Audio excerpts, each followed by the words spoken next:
Aba ni abanyeshuri barangije umwaka wa gatandatu w'amashuri yisumbuye bamaze iminsi igera kuri 5 bari mu itorero nyuma yo kuza bafite ubwoba ko bazakoreshwa imirimo ivunanye cyangwa ko bazajya bakubitwa. Ubwabo baravuguruza ayo makuru bitewe n'ibyo biboneye, banasobanura byinshi bungutse birimo gukoresha neza igihe ndetse no kumenya umuco nyarwanda. Ikintu cya mbere ndazi ko hariho benshi bagize ubwoba ati hari ahantu baratubyusa mu gitondo igicuku ngo mucaka ibintu byinshi cyane ngo hari ibyo nubise ngo barabaviringita, mbese hari ibintu byinshi byabaciye intege benshi, ariko ndagira ngo mbashishikarize mbabwira yuko ikintu cya mbere ahangaha cya mbere nabonye ubwo nashishikariza umuntu w'urubyiruko kumenya gukoresha neza igihe, kuko umwanya ni amafaranga, kandi ikintu urubyiruko dutakajeho ikintu cy'agaciro cyane ukutamenya gukoresha igihe cyacu neza, kuko nutamenya gukoresha igihe cyawe neza nta nubwo uzabasha gukora kwachivinga na goals zawe, kandi twese turanze se tuvuga ngo hari ibintu dushaka kugeraho.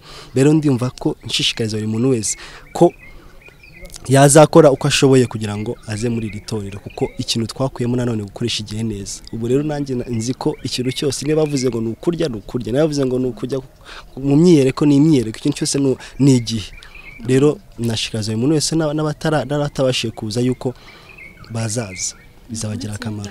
Baratandukanye cyane, buriya muntu butarakoze itorero wenda niyo yarize muri interne ariko abatashobora kuba sharp nk'umuntu waje mu itorero. Abantu baraje mu itorero discipline iriyongera, baba bafite babazi ibintu byinshi cyane ku itorero, babazi n'ibintu byinshi cyane ku muco, ndetse kandi baba ari na sharp gutandukanye n'umuntu utaraje mu itorero, ko niyo yabashapa ko nago yageza ku muntu waraje mu itorero. Kuba abanyarwanda batandukanye basigaye bitabira amatorero atandukanye biri mu mpamvu y'ubwiyongere bw'abana bitabira itorero, nk'uko umwe mu batoza baba bana yabisobanuye. Nanashimira ababyeyi muri iki gihe, urabona ko ababyeyi bashishikarije abana bitandukanye n'umwaka ushize wasanga abana batitabira. Kubigaragara ababyeyi bashyizemo ingufu, ndakeka ko harimo ababyeyi bamwe bavuye mu yandi matorero. Ubu iki cyiciro tumaje gutoza cy'abanyeshuri cyabanjirijwe n'abaganga, hajyaho inzego z'ibanze, hajyaho abarimu, bishatse kuvuga ko hirya no hino mu midugudu n'ababyeyi bagizemo uruhare kohereza abanyeshuri muri iri torero. Nashishikariza abandi babyeyi rero batari bagira iyo myumvire kohereza urubyiruko, kuko urebye 85% bahakura indangagaciro na kirazira z'umuco nyarwanda, bitandukanye n'ishuri. Burya mu ishuri ni 15% bahakura. Bimwe mu bibazo urubyiruko rukomeje kugaragaza cyane harimo no kubura umwanya wo kuganira n'ababyeyi babo, bityo bigatuma hari byinshi batamenya, nk'uko umuyobozi w'iyi site iri gukorera mu kigo cya Efotec yabisobanuye.